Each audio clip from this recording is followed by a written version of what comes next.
guys, we're here to talk to you today about hearing protection while you're using loud equipment, especially for prolonged periods of time.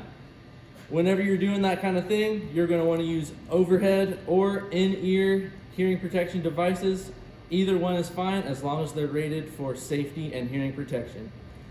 The threshold for a sound that's going to damage your ear is actually a lot lower than most people think. Even if you're using something as simple as a nail gun or an engine, you're always going to want to be using something like this. Like we said, if you want to maintain your hearing and hear your grandchildren's laughter as you grow old, take care of your hearing today.